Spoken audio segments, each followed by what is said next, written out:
नवी मुंबई मनपाच्या महासभेत भाजप आणि शिवसेनेतील कलगीतुरा पाहायला मिळतोय।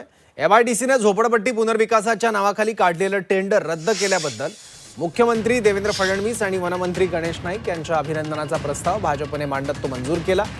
मात्र कंडोनियम अंतर्गत सोसायटीमधील कामं करण्यास मंजुरी दिल्याबद्दल उपमुख्यमंत्री एकनाथ शिंदे आणि खासदार नरेश मस्के यांच्या अभिनंदनाचा प्रस्ताव मात्र फेटाळण्यात आला।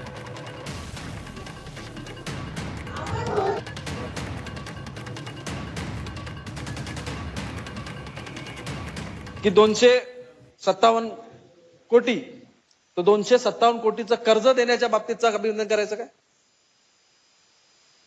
कारण की वसूल काय केलं जातं, कर्ज देते तेच वसूल केलं जातं। आणि त्या ठिकाणी आपण जेव्हा आपली सत्ता आली त्यानंतर सभागृहाने त्या ठिकाणी आपण कुठल्याही प्रकारचं हमीपत्र घेऊ नये अशा प्रकारचा ठराव त्या ठिकाणी आपण पास केला। त्यामुळे खऱ्या अर्थाने अभिनंदन करायचं झालं तर सभागृहाचं अभिनंदन करायला लागणार आहे।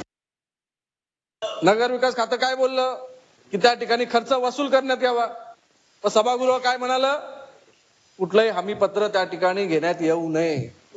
तुम्ही ठराव मानला अभिनंदनाचा, त्या अभिनंदनाच्या ठराव थोडी बोलता येतं।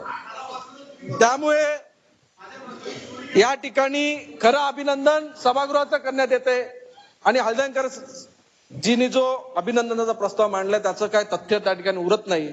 त्यामुळे आपल्या नियमाच्या 2(स) नुसार पुढील कामकाजास प्रारंभ करावा असा प्रस्ताव मी या ठिकाणी मांडत आहे। या प्रस्ताव अनुमोदन भेटलेलं आहे। या प्रस्तावाला मतास टाकल्यानंतर असा प्रस्ताव संमत झाल्यानंतर कार्यसूचीतून काढून टाकण्यात येतोय हा ठराव।